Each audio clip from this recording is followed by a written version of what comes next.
இறைவா, நீயே அனைத்தும். அன்புடன் அகத்திய மாமுனிவர் வாக்கு.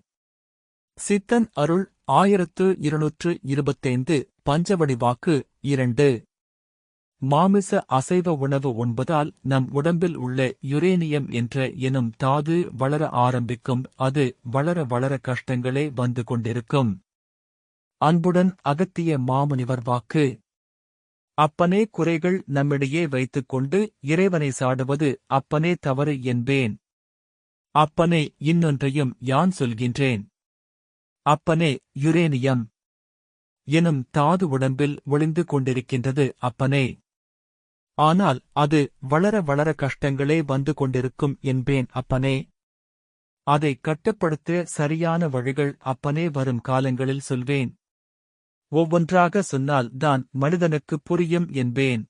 அப்பனே, இவ்யுரேனியம் தாதுவானது எப்படி விரிவடையும் என்பதை கூட நம் உடம்பில் சாதாரணமாகவே.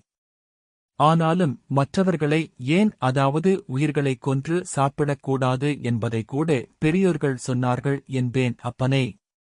மற்ற உயிர்களை, அதாவது கரியின், அதாவது மற்ற கரிகளை, அதாவது அப்பனே தம் மனிதனிடத்தில் அப்பனே பின் வேறுபடுத்தி, அதாவது ஒன்றிணைத்தால் அப்பனே தாங்காது என்பேன். பின் சரீரம் மனித மாமிச திசுக்களோடு மற்ற உயிரின் திசுக்கள் ஒன்று சேர்ந்தால் உடலால் தாங்க முடியாது. அதனால்தான் அவ்யுரேனியம் மீண்டும் மீண்டும் வளர்கின்றது. அதனால்தான் ஒரு உயிரை கூட அழிக்கக்கூடாது என்றெல்லாம் முன்னோர்கள் வாக்கு.